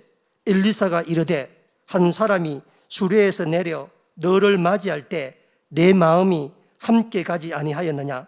지금이 어찌 은을 받으며 옷을 받으며 감람원이나 포도원이나 양이나 소나 남종이나 여종을 받을 때냐? 저를 주목해 보세요. 실제로 게하시가 뭘 받았어요? 은 2달란트와 옷 2벌 받은 거니까. 그런데 엘리사가 지금 뭘 받았다 그래요, 지금? 왜냐하면 엘리사는 영적 안목으로 게하시의 마음에 일어나고 있는 영적 나병을 본 겁니다.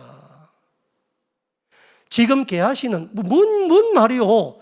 내가 은 2달란트 언제 포도를 받았단 말이에요? 언제 감람을 받았단 말이에요? 내가 언제 이렇게 모함할 수 있냐? 내가 남종 여종을 받다니, 아이고 이 사람이 큰일 나게 사람 잡겠네. 그래 안 그래요? 그런데 엘리사가 하는 말은 뭐냐면 네가 사소하다고 믿는 그 작은 것을 네가 놔두면은 네 안에 영적 나병이 눈같이 일어나서 그 탐욕 때문에 네가 넘어질 거라는 그 시작이 지금 게하시가 있다는 겁니다. 그래서 게하시는 그런 거 안 받았는데 그걸 통해서 점점점 더 그곳에 가게 될 거라는 이야기입니다. 그리고 난 다음에 뭐라고 말하는가? 한번 보세요. 그러므로 나만의 나병이 네게 끌어 내 자손은 네 자식을 말하는 겁니다. 후손을 말하는 거죠, 그렇죠? 미쳐 영어도 이르리라. 게하시가 그 앞에 물러 나오는데 온몸에 나병이 눈같이 지금 일어나고 있는 것입니다. 구약 성서에서 가장 위대한 기적의 사람이었고 신학적으로 획을 그었던 사람이 엘리사였었습니다. 이 게하시는 엘리사의 이야기 전체 가운데서 구체적인 이야기 가운데서 딱 2번 등장해요. 게하시가 딱 2번 등장하는데 4장 12절에 그의 이름이 첫 번째 나옵니다. 그것은 뭐냐면 수넴 여인 사건인데, 게하시라고 하는 사람이 얼마나 영적으로 민감하고 스마트한 사람인지 엘리사가 게하시에게 조문을 구해요. 조문을.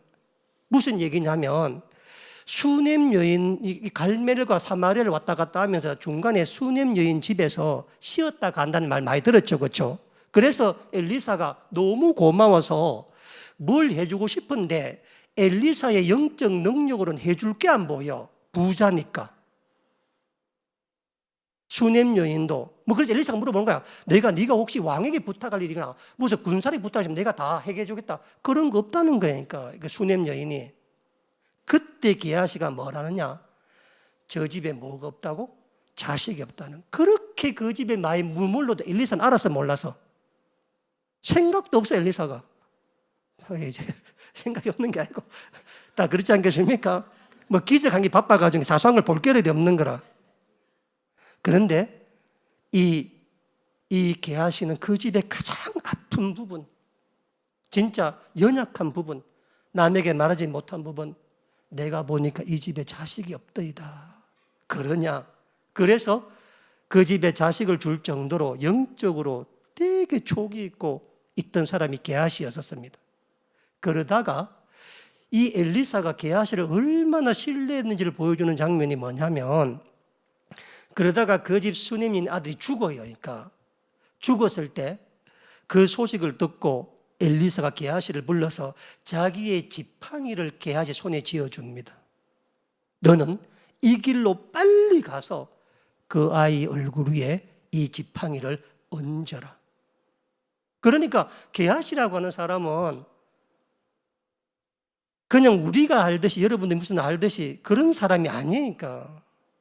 왜냐하면 엘리사의 영적 안목으로 선택했던 사람이 무슨 말도 안 되는 사람을 선택해서 하겠습니까? 엘리야가 선택한 엘리사인데 엘리사가 선택한 사람이 게하시라 그러면은 그 사람이 그냥 사람이 없지 않겠습니까? 그러니까 살림도 다 맡아하면서 선지학교도 다 관리하고 그 모든 것들을 다 보살피며 돌아보던 사람이 게하시였고, 엘리사도 전적으로 게하시를 의지하고 게하시에게 다 맡겼던 뜻입니다.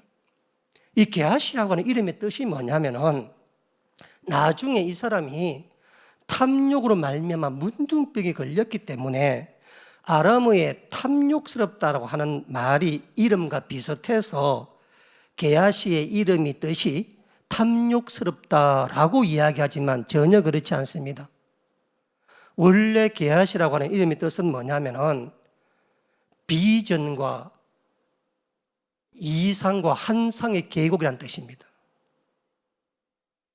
우리 여러분 에스겔서에 마른 뼈의 골짜기가 있잖아요. 그렇죠? 생명 없는 골짜기라면 게하시는 하나님의 이상과 비전이 넘쳐나는 곳이 되어라, 이런 뜻입니다. 부모가 그 이름을 지어줬을 때, 게하시 이름을 지어줬을 때 비전 오브 벨리예요. 그 뜻이 원래. 그러니까 죽음의 골짜기가 아니라, 생명 없는 골짜기가 아니라, 마른 뼈의 골짜기가 아니라 네가 가는 곳곳마다 비전과 이상과 그런 것들을 펼쳐지게 하라는 그 뜻이 게하시라. 부모의 소원이 그 이름에 다 담겨 있는 겁니다. 그런데 그 게하시가, 그렇게 출중했던 게하시가, 수넴 여인 때마다라도 그렇게 잘 나갔던 게하시가 갑자기 열왕기하의 5장에 오면은 그 작은 은 2달란트와 옷 2벌 때문에 하나님의 저주를 받고 징계를 받고 문둥병자가 되어버렸기 때문에 저와 여러분들은 그냥 무의식적으로 엘리사의 선택이, 엘리사의 영적 안목이 틀린 것이 아닌가. 너무도 자연스럽게 이런 질문 나올 수 있잖아요. 그렇죠? 너무 자연스럽게. 그래서 그렇게 묻고 이야기하는 겁니다. 그런데 따라합시다. 절대 그럴 리가 없다. 하나님이 선택한 사람이, 하나님의 종이 선택한 사람이 선택의 잘못이 된다면 어떻게 되겠습니까? 그래서 성경에는 한 번도 엘리사가 게하시를 잘못 선택했다는 말도 나오지 않을 뿐만 아니라 하나님은 사울 임금을 삼은 것을 후회했다는 말이 나와도 엘리사가 게하시를 선택한 것이 후회했다는 말이 한마디도 나오지 않습니다. 한마디도. 그런데도 저와 여러분 우리 모두가 게하시 그러면 뭐예요? 전부 다. 게하시 그러면 안 게하시 되겠나? 말 못하는 사람 안 해도 됩니다. 오늘 바뀔 겁니다. 게하시에 대한 이야기가. 그런데 그러면 우린 전부 다 게하시 그러면 문둥병 걸려가 자손대대가 하는 저주도 완전히 망한 사람이 이렇게 생각하잖아요. 그렇죠? 여러분이 그렇게 생각하는 이유가 뭐냐면 여러분이 성경 보는 시선이 열왕기하 5장에서 끝이 나기 때문에 그렇습니다. 오늘 본문 8장을 다시 한번 보시기 바랍니다.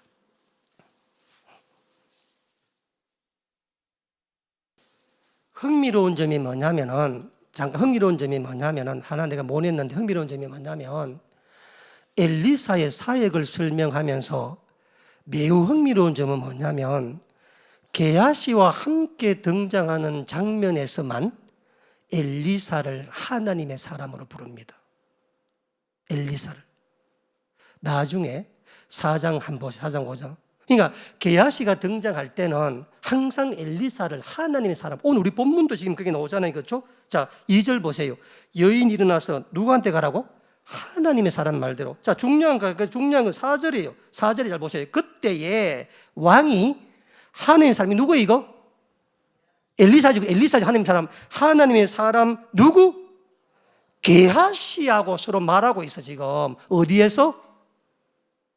왕실에서. 자, 날 봐봐요. 자, 우리는 게하시를 어디까지 알고 있어? 열왕기하 5장 27절에 문둥병이 걸려서 성문 바깥으로 쫓겨난 것만 알고 있잖아요. 그렇죠? 그런데 오늘 본문에 보면 그 성문 바깥에 쫓겨났던 게하시가 지금 어디에 와 있어요? 왕실에 와 있어. 그것도 여호람 왕과 독대하며 국정을 논하고 토지를 논하고 다시 전쟁통에 잃어버렸던 재산을 다시 살펴주는 그런 일들 논하고 있단 말입니다. 지금 게하시가. 자, 그러면 게하시가 문둥병자였다. 그러면 올 수 있어 없어? 오면 안 되죠. 그렇죠? 문둥병에 걸리면 여러분 설교 많이 들었잖아요. 그렇죠? 문둥병에 걸리면은 성문 바깥으로 쫓겨나가서 정사님과 함께 할 수가 없어. 그래서 사람이 지나갈까봐 박수치고 소리치면서 부정하다 그렇게 이야기해서 사람들이 부정이 옮지 않도록 해야 되고 그렇지 않으면 돌에 맞아 죽는 거라. 그런데 우리가 아는 게하시는 어떤 게하시예요? 열왕기하 5장에 문둥병이 눈같이 일어나서 문둥병이 다 된 사람인데 그런데 난데없이 8장의 게하시가 지금 하나님의 사람 게하시가 그냥 게하시 안 그러죠. 그렇죠? 하나님의 사람 게하시가 지금 어디 와 있는 거예요? 왕궁? 왕실에 와 있는 거야. 그리고 왕이 문의를 해. 조언을 구해. 하나님의 사람 엘리사가 무슨 일을 했느냐 이렇게 물어보는 거라.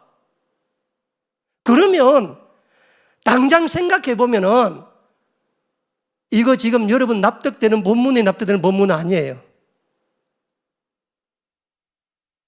그래가 중에 이게 어떻게 된 노릇인가에 대한 여러 가지 신학적인 성서 신학들의 온갖 얘기들이 많아요. 온갖 얘기들이. 그 중에서 우리 이 개신교나 가톨릭 쪽에 있는 신학자들의 일관된 주장은 뭐냐면은 지금 이 열왕기하 8장의 내용은 원래는 열왕기하 5장이나 그 앞에 있어야 될 것인데 성서 기록하면서 그 뒤에 기록되어 있다라는 것으로 모든 주석서에 다 나와 있습니다. 그러니까 원래 앞에 기록돼야 되는데 기록이 잘못되어서 그 뒤에 갖는 거다. 이 말은 뭐냐면은 엘리사의 선택이 맞았다 틀렸다? 틀렸다는 뜻이라고. 왜냐하면 게하시가 그 뒤에 문둥병으로 영원토록 사라져 버렸으면은 엘리사의 영적 안목의 내용이 안 되잖아요. 그렇죠? 그런데 유대교 랍비들은 생각이 달랐습니다. 유대교 랍비들은 그럴 수가 없다는 거라. 왜냐하면 엘리사 같은 영적 안목을 가진 사람이, 영적 선택을 가진 사람이, 게하시처럼 정말 수넴 여인의 아픔을 보듬어 줄 줄 아는 사람이 문둥병자가 되어서 영원히 사라진다 그러면은 납득이 안 될 뿐만 아니라 유대교 랍비들은 성경이 어떻게 번역되어 있든 간에 신학적으로 앞이가 뒤가 그렇게 따지는 게 아니라 하나님 말씀으로 그대로 다 믿는 겁니다. 그러면 해결해야 돼, 안 해결해야 돼? 이 문제를. 왜냐하면 5장에서 문둥병자였던 게하시가 8장에서 왕과 함께 이야기를 하고 있다고 하는 말은 문둥병이 나았다, 안 나았다? 나았다는 거예요, 문둥병이. 그러면 문둥병은 누구만 고쳐줄 수 있는 거야? 하나님만이 고쳐줄 수 있는 병이라는 이야기입니다. 그렇지 않고서야 이 일이 이렇게 되어질 수가 없는 거예요. 되어질 수가. 그러니까 고민을 하는 거라. 그 고민을. 제가 그들이 충분한 고민을 뭘 했는지는 모르겠는데 랍비들이 그 랍비들이 했던 그 영적 통찰력을 제가 보고 제가 지난 2주간 이 말씀을 많이 봤습니다. 제가 그들이 던져준 한 말 뭐냐면요, 그 유대교 랍비들은 이렇게 해석합니다. 잘 들어보세요. 자, 우리 모두 열왕기 하 7장 3절 말씀, 열왕기하 7장 3절에 한번 가보세요. 열왕기하 7장 3절에 보면은 밑도 끝도 없이 뭐가 나오냐면 성문 어기에 뭐가 나와요? 나병 환자 4사람, 그 줄치세 나병 환자 4사람. 유대교 랍비들은 성문 어기에 있는 나병 환자 4사람이 바로 게하시와 그의 아들들이었다고 이야기합니다. 저는 그 한 줄의 주석을 보면서 정말 개인적으로 참 은혜를 받았고 오랫동안 성경을 제가 분석해 봤습니다. 그러니까 성경 안에서 답을 찾고자 했던 그들의 노력이라는 것도 내 생각 들어요. 자, 그러면 열왕기하 7장 3절에 왜 밑도 끝도 없이 나병 환자 4명이 나오게 되었는가 하면 그걸 알려면 열왕기하 6장 24절을 가보셔야 됩니다. 한번 다 가보세요. 열왕기하 6장 24절에 가보면은 아람 왕 벤하닷이라고 하는 아람 왕이 그의 온 군대를 이끌고 지금 사마리아 성을 포위했습니다. 날 보세요. 내 설명이 더 나아 보세요. 온 사마리아에서 포위를 했습니다. 이 벤하닷의 작전이 뭐였냐면은 사마리아 성을, 여러분 지난주에 제가 설교했지만 당시 하나님께서 아람 나라 군대 18만 5천 명을 하나님께서 다 물리쳤다 했잖아요. 그게 지금 그 정도 온 거예요. 지금 왔는데 지금 성을 울러서고 작전이 뭐냐면은 쥐새끼 한 마리 사마리아 성에 들어가다 나오지 못하게 해서 완전히 굶어 죽는 작전을 편 겁니다. 이 벤하닷이 머리가 뛰어난 사람이라. 그래서 25절에 가보면은 벤하닷의 작전대로 아람 그 사마리아 성에 굶주림이 임하는데 어느 정도 임하냐면은 아무 고기도 없는 낙이 머리 하나가 얼마라고? 은 80세겔이야. 그리고 원래는 그 부정한 거 먹으면 안 되는 거예요. 그런 것들은. 그리고 비둘기 똥 4분의 1갑이 은 5세겔이라. 세겔이 얼마의 가치인지 아세요? 한 세겔은 노동자의 4일 임금을 나타내는 화폐입니다. 화폐 단위예요. 그러니까 노동자 임금을 하루에 10만 원 치면은 한 세겔은 40만 원이라. 그런데 낙이 머리 하나가 80세겔이면 낙이 머리 하나에 3,200만 하는 거예요. 3,200만 원. 비둘기 똥 4분의 1갑이 5세겔이니까 그게 200만 원. 비둘기 똥을 200만 원 주고 사 먹어야 돼. 이것만이 아닙니다. 성경 신구약 성경에서 가장 끔찍한 일이 일어나는데 세상에 어머니 둘이 자기 자식을 서로 번갈아 잡아먹었다는 거예요. 어머니 둘이가 합의를 봤다는 거라.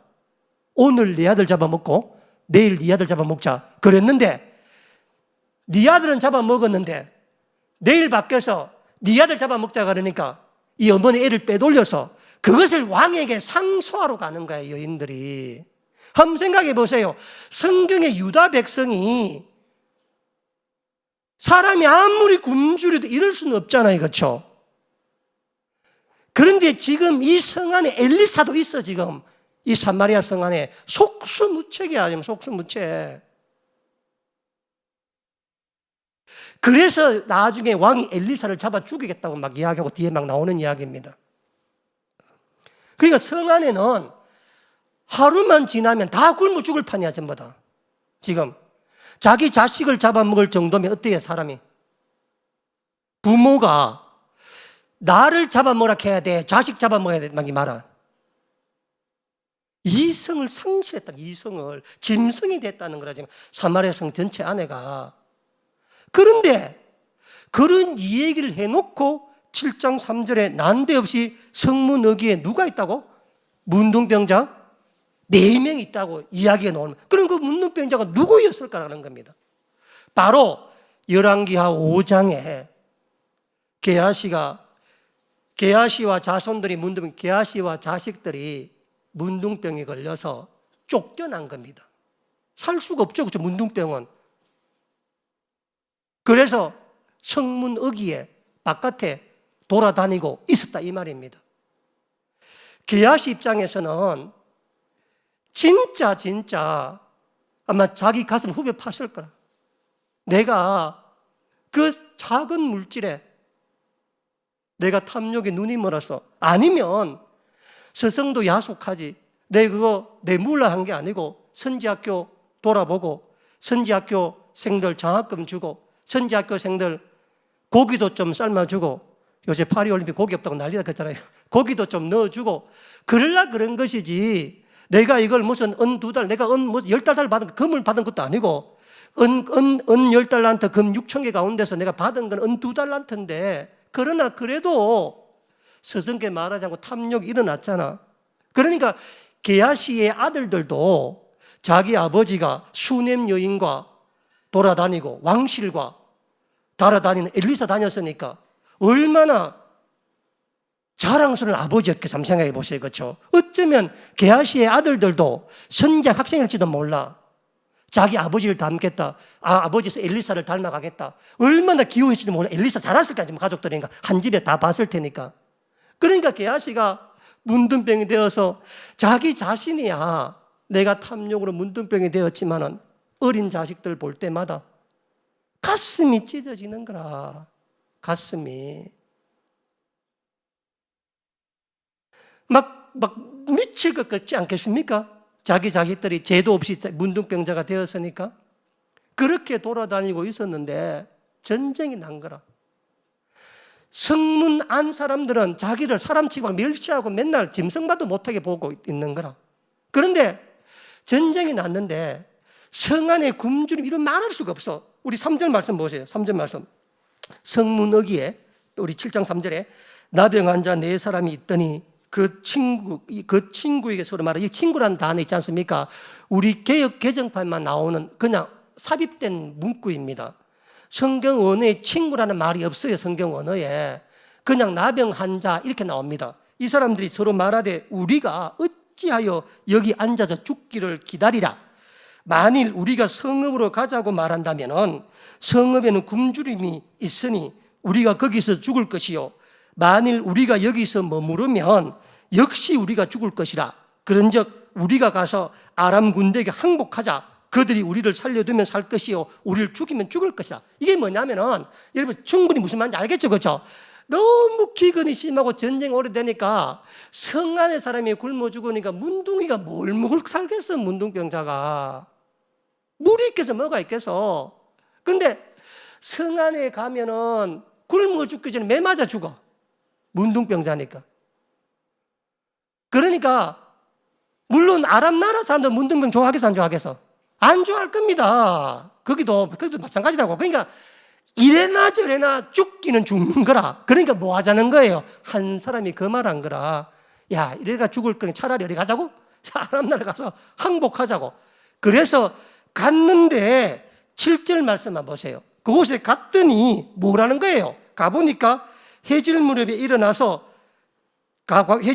도망하여 그 장막과 말과 나귀를 버리고 다 가보니까 그 18만 명이 주둔했던 진영이 싹 다 비워져 있고, 진영 그대로, 음식 그대로, 금은보화 그대로, 옷 그대로, 말과 나귀를 싹 다 놔두고 아무도 없는 거야. 그 이유를 6절에 하나님께서 하셨다는 거라. 아멘이 아니고, 자, 나를 한번 봐요. 아멘이죠, 그렇죠? 그런데 하나님이 이 일을 하면서 엘리사에게도 언지를 안 줍니다. 지금 이 일이 일어났다 해도 누가 확인하는 사람이 없으면 어때요? 답이 없는 거예요, 답이. 그러니까 하나님은 이 엄청난 일을, 이 엄청난 역사를 해놓고도 성 안에, 심지어 엘리사에게조차도, 물론 엘리사 어렴풋이 내일 이맘때쯤 그런 말을 하지만, 무슨 고운서아가 만세가 된다 이야기하지만 내일 되면 다 굶어 죽어. 아무도 없어, 성 안에. 몰랐는데 하나님께서 싹 다 비워놓은 거예요. 그러니까 문둥이 4명이 딱 와보니까 이게 웬 떡이냐 싶은 거예요. 그러니까 어떻게 했는가 한번 보세요. 8절 보세요. 그 나병 환자들이 진영 끝에 이르러 한 장막에 들어가서 먹고 마시고 거기서 은과 금과 의복을 가지고 가서 감추고, 지금 누가 생각이 나요 지금? 걔가 생각나지고 감추었다는 감추고 다시 와서 다른 장막에 들어가 거기서도 감추니라. 미친 듯이 가보니까 스테이크가 막 방금 굽힌 게 막 절비한 거야. 가서 마음껏 먹고 막 가는 데마다 금은보화 갖고 와가 장막에 다 숨겨놓는 거라. 가서. 그런데 9절 보세요. 나병 환자 중 한 사람이, 친구란 말 없다게 생각 없어요? 말하되 우리가 이렇게 해서는 아니 되겠도다. 오늘은 아름다운 소식이 있는 날이거늘 우리가 침묵하고 있도다. 만일 밝은 아침까지 기다리면 줄치세요. 벌이 우리에게 미치리라. 여러분, 이런 말 할 정도의 영성을 가진 사람은 드뭅니다. 왜냐하면 문둥병 자체가 뭐예요? 하나님의 가장 큰 저주를 받은 거잖아. 그런데 그 문둥병자가 아직도 하나님이 내게 줄 벌이 있다고 믿으면, 문둥병 자체도 하나님께서 예전에 죽어야 되는데 그나마 나를 사랑하셔서 이 정도로 손봐 준 거란 뜻입니다. 여러분, 보통 문둥병 걸린 사람 이런 말 하겠어? 뭔 개소리야, 개소리. 뭔 소리야, 지금. 뭘 성하는 이야기야. 저놈들이 우리를 어떻게 체입하는 거야. 네가 제일 잘 알잖아. 지금 이 얼굴 돌 맞아 죽을 텐데, 아이고, 그 채우고 우리끼리 묵고 살고, 몸도 안 좋으면 돌이라도 있어야지. 챙겨라. 뭔 헛소리 하냐. 이 말 하겠어, 안 하겠어? 하는 겁니다, 이 말을. 그런데 놀라운 사실은 랍비들이 왜 이게 개하시라고 말을 하냐면은, 만약 이 문둥병자 4명이 문둥병이 걸리고 나서 바깥에서 만났던 사람이라면 출신도 다르고 사마리아 성 사람도 있고 유다 지파 사람도 있고 온 데서 온 사람일 거잖아요, 그렇죠? 그러면 누가 한 사람이 가작해서 말 듣겠어, 안 듣겠어? 안 듣습니다. 제가 여러분 보고 누구 보고 헌금한 1억 가서 말 듣겠어? 아이고, 목사님 나 안 옵니다 내일. 또 시험 다 할 거니 하는 이야기 들으라고.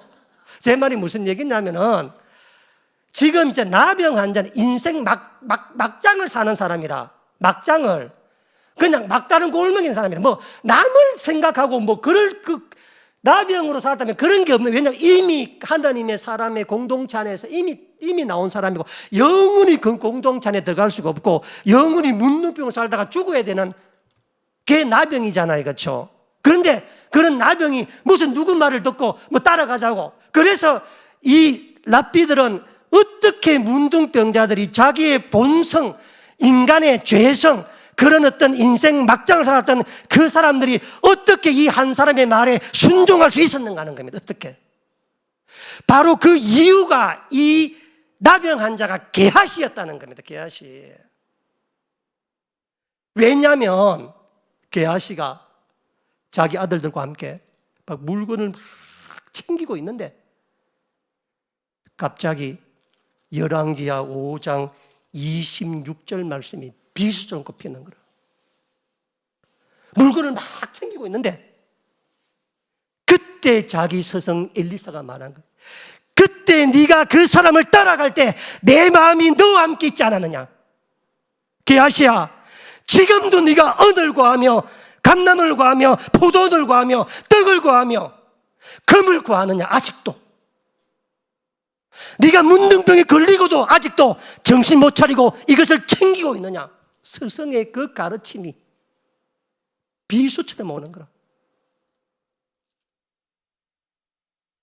이 문둥병도 그때 그 자리에서 쳐 죽일 수도 있었는데도 불구하고 하나님이 문둥병으로 나를 사랑하셨던 거라.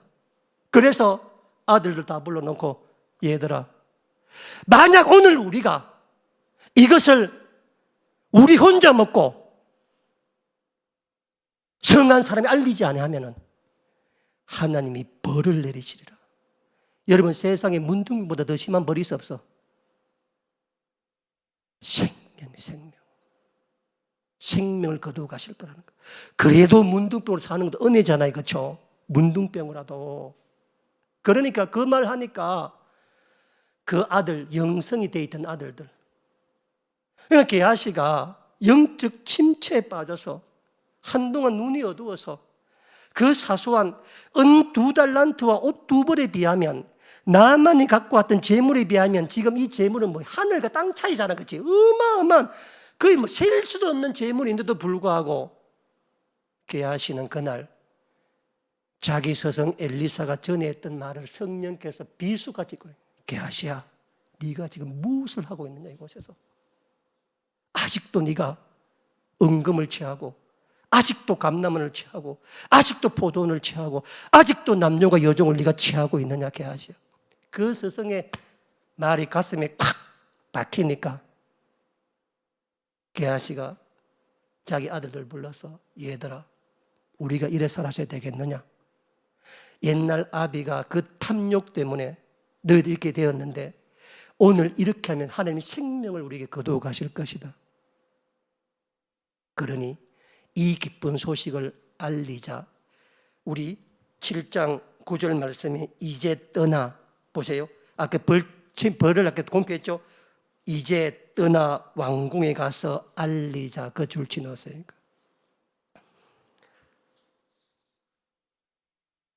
여러분, 정말 놀라운 장면은 뭐냐면은 이 문둥병자가 이제 떠나 왕궁으로 가서 알리자라는 말을 함과 동시에 우리 성경에는 나병이라는 말이 사라집니다.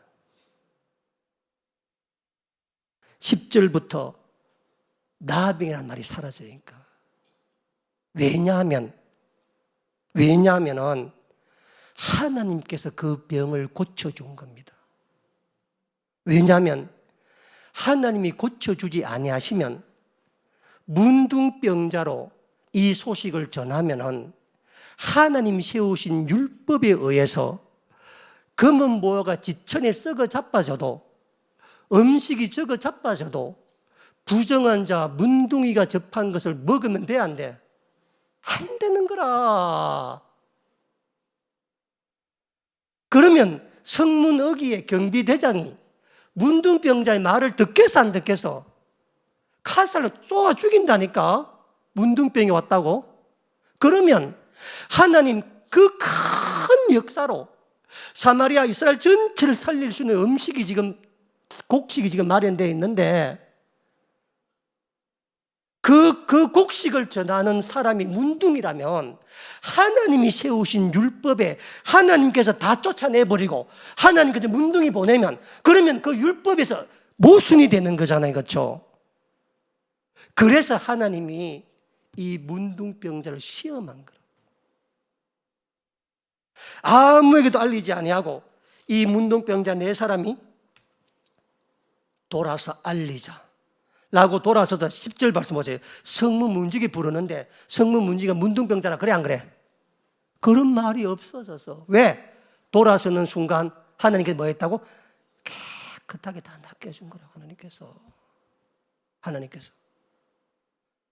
그래서 이 성문 문제 그 말 듣고 또 누구를 한테 이야기해? 왕에게 가서 이야기합니다. 그 문지기들 부르면 왕궁에 있는 자에게 말하니 왕이 밤에 일어나 그 말을 들어. 만약에 문둥병자였다면 왕에게 말할 수 있어 없어? 말하면 안 되죠. 문둥병자가 왔는데 어떻게 말하겠습니까?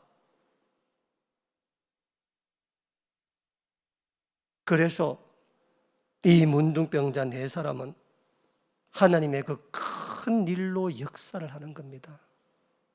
문둥병이라면 온갖 멸시를 다 받았고 온갖 미움을 다 받았고 온갖 어려움을 다 받았던 사람들이었는데 이 사람들이 그곳에서 자기가 아니라 다른 사람을 생각했고 이 일로 이 공으로 이걸 다 살린 것 때문에 왕이 왕실의 고문처럼 게하시를 옆에 두고 하나님 사람의 큰 일을 함께 논하고 수냄 여인같이 억울한 사람이 없도록 만들어가는 일에 지혜를 구하고 함께 했다는 사실입니다.